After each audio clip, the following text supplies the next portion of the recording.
I think one of her proudest moments was when she learned that both of her sons would be joining the alumni of this really excellent medical school. And I don't know which student it was, but when my mother passed away, one of the medical students, I don't know if he's graduating right now or if he's still in the school, he came up to me and shared with me one of his fond memories of coming to the first 2 years of medical school, and that was that he would see my mother walk across the campus every day wearing one of her beautiful saris. And he said that was something he looked forward to every morning. And so whoever that student was, I really appreciated that. So when this tragedy happened, my brother and I were trying to deal with this and trying to figure out is there anything that's, reassuring or hopeful about all of this. And we came upon the notion that someone as wonderful as our mother could not have just evolved or arose by accident. There must be some plan.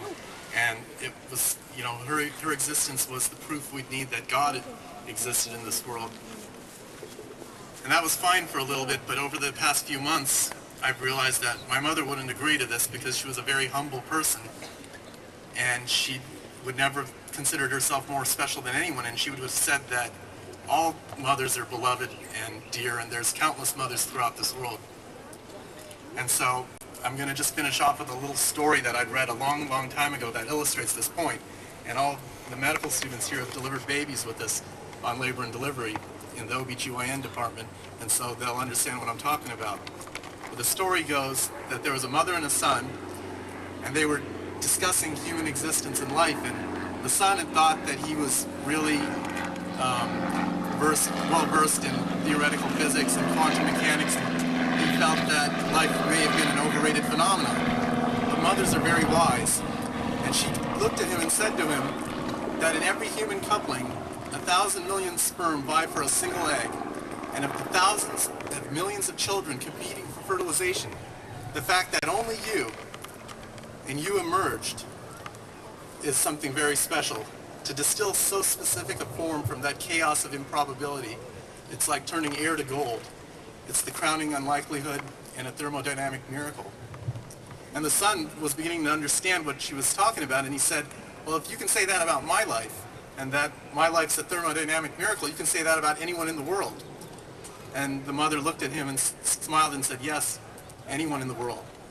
And so I'd like you to take that with you, whatever you can from that, because I think that's the kind of message my mother would have liked to leave for you if she had been here today. Thank you very much.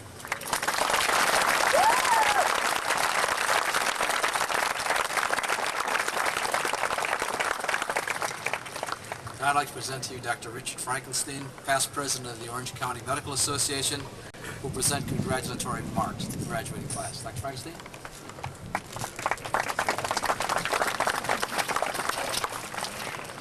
Thank you very much, Dr. Cesario. I am here today on behalf of the president of the Orange County Medical Association, Brennan Cassidy, who is out of the country but wanted you to still have our greetings, not only from the Orange County Medical Association, but this very morning I got permission from the vice chair and treasurer of the AMA to give you greetings on their behalf as well.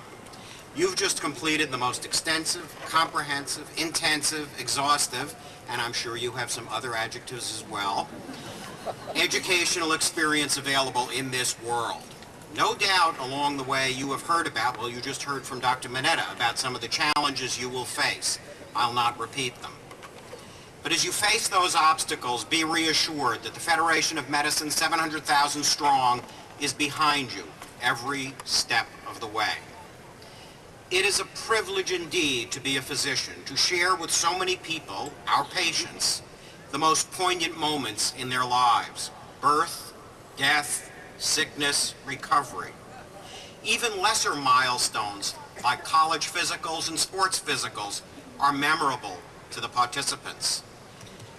I estimate that during your careers you will collectively deliver services to patients 20 to 40 million times. It may seem routine to you, but to your patients, each doctor visit is a very, very special moment. I recently read that soldiers, regardless of where or why they fought, who share their experience of having been in combat, report that from that day and forever, the skies are a deeper blue, the sunsets more vivid pinks and oranges, and the stars shine more brightly. As doctors sharing so many special moments with our patients, we are similarly blessed with such an appreciation of how precious life is.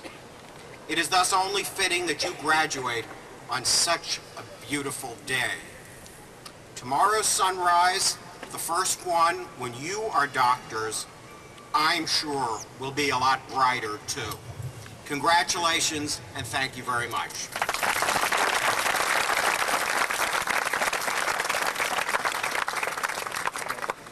Each year, the students select a guest speaker to deliver the graduation address. This year, the students have selected Dr. Drew Pinsky. Dr. Pinsky is a native of Pasadena, California, who obtained his undergraduate degree at Amherst College and his medical degree at the University of Southern California. He completed his residency in internal medicine at USC County Hospital and became chief resident at Huntington Hospital in Pasadena. He's now the medical director of the Department of Chemical Dependency Services, and the department, and formerly was the chief of service of the Department of Medicine of Los Encinas Hospital in Pasadena, California. But perhaps Dr. Pinsky is best known for a radio program that he has directed for the past 17 years called Loveline.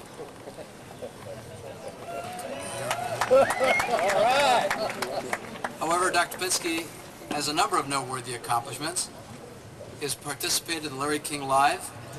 He has been profiled in a number of prominent magazines, which include Time, Newsweek, U.S. News and World Report, and Premier Magazine. He is currently directing a new internet program called drdrew.com, a lifestyle program which has been present for the last several years. Now my pleasure is to introduce to you Dr. Drew Pinsky.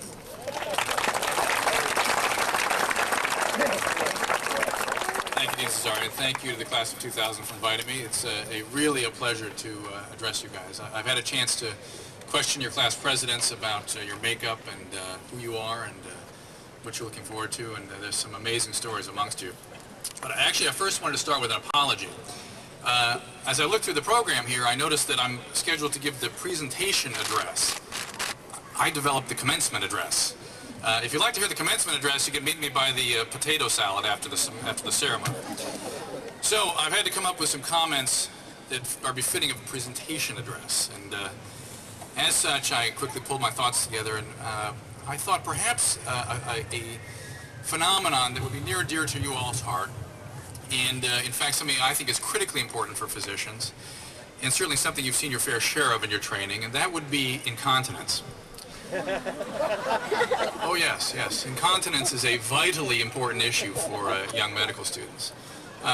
Notwithstanding the long classroom hours and the ER hours and standing in the operating rooms and whatnot, but indeed physicians throughout America are becoming, and rather being rendered, incontinent at an alarming rate. And if you'll stay with me here, I'm really not talking about the kind of incontinence that you all have brought to mind here, even though it's medically relevant. As some of you who are aware of what I do in media, I have a partner on that program, and when I mentioned to him I was thinking about talking about this topic, he said, "Oh, I hope you're not talking about number 2. No. In fact, what I am talking about is something that, a term that Aristotle coined called incontinence, okay? He spends a lot of time discussing what it means when humans assess a certain situation to require a particular course of action, and yet they do something different. He called that incontinence. And that is indeed, as Dr. Minotti mentioned earlier, that is indeed the issue today. It's doing what's right, knowing what's right, and not just knowing what's right, but actually carrying it out. Let me give you a story about how much incontinence affects our peers these days. I run an addiction recovery program, and in that area there's really very few people to advocate on behalf of addicts. And in the managed care arena, people want patients out in 3 days, out. And when this was all sort of coming on about 8-10 years ago, I received a call from one of the insurance carriers, a physician administrator, who said to me, "Look, Drew, we need a 3-day detox on your unit," which is something we've been doing for a while there. And my staff was demoralized, patients were leaving sick, it was ridiculous. And I said, "Look, I'll see the patients for free, we'll use our resources, see them as long as necessary, you just name the price, and we'll take them, we'll assume the risk for these patients. Let's get going here, this is ridiculous." And he said, "No, I want a 3-day detox." And I said, do you mean to tell me that you believe after 3 days these alcoholics are going to be able to leave the hospital and not drink again or be safe? Oh no, he said, not at all. I do not expect that. But listen, if they do that 3 times, then they lose their job. Then they're no longer our concern. Incontinence. This is the world you're entering, where incontinence threatens your very profession. And as such, I'd like to propose a few solutions. I think there's one thing that I'm not sure is emphasized enough in medical training, and I really believe this is a crucial issue. And what really, it's been brought up here thematically a couple times at the podium today. And that is the issue of attachment and connection amongst humans. If you guys have read any of what's going on in neurobiology these days, behavioral neurobiology, there's a growing field of understanding of how humans connect and why that creates health, why it allows growth. It's at a school with similar colors up the road, up the 405 here a ways.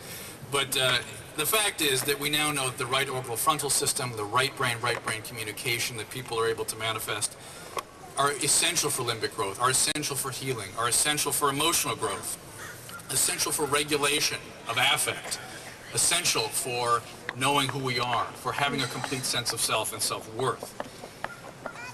Capacity for intimacies without reparative compulsions, which is really all you're going to see out there. That is what you're going to run into. And physicians really have an opportunity to provide a role model of healthy intimacy, of healthy connectedness. You don't think about this so much in your training. It's really why I've sort of found myself following a path into media, is that we've let that squandered opportunity go by. Media has not been something that we've utilized as physicians particularly well. We've been great health reporters, but really have not put ourselves out there as practitioners to be models for what it is we're trying to accomplish.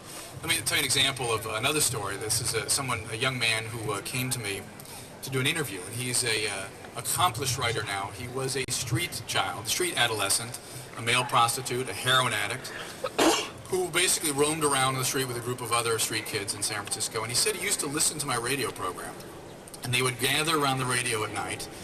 And for him, the fact that there was an empathically available adult was something he could connect with. He recognized that there was a potential there of something that he believed he'd given up on long ago. He'd been abused by his parents, sexually abused, physically abused. Adults had exploited him at all levels. But because of that connection, he was able to translate that into a connection with a therapeutic physician and find his way through a very difficult psychological process. His peers, interestingly, he described to me, he's now 6-7 years down the line, he's feeling better, he still has some issues, and he described how the other peers in this group of street kids, street adolescents, would, as emotional material would come available and as sort of affect would fill the content of what we were discussing, some of these kids would fall away from the radio. They would go off alone by themselves. And his perception was that merely the knowledge of an empathically available adult, an adult who was truly there presently, consistently over time, just to be available, was so overwhelming that they couldn't tolerate it, that they had to move away from the experience. What kids are used to is exploitation in their relationship with adults. And attachment is really what we must offer them. Attachment, we've known this since antiquity, that attachment is healing. Caring is physiology, caring is attachment, and attachment can heal. We've sort of, at times, at least in the medical world, more or less, we have abandoned the notion that anything of significant passes between a doctor and a patient if it's not traveling down an IV tube or not crossing a mucosal barrier. And patients know this. They really ask for, they wish the touch of someone who connects with them to help them with their suffering. It's almost as though the neocortical pursuits of science have forsaken historical knowledge that relationships, in fact, heal.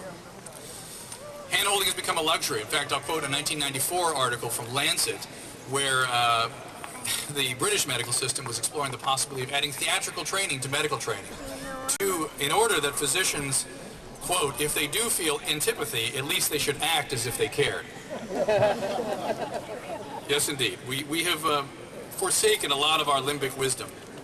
And in fact, I think that's where some of the problem comes with alternative practitioners, is that's what they practice a lot. Not to forsake or to discuss, argue whether or not these are valid treatments or not, but for the most part, limbic residence is a major piece of what they utilize.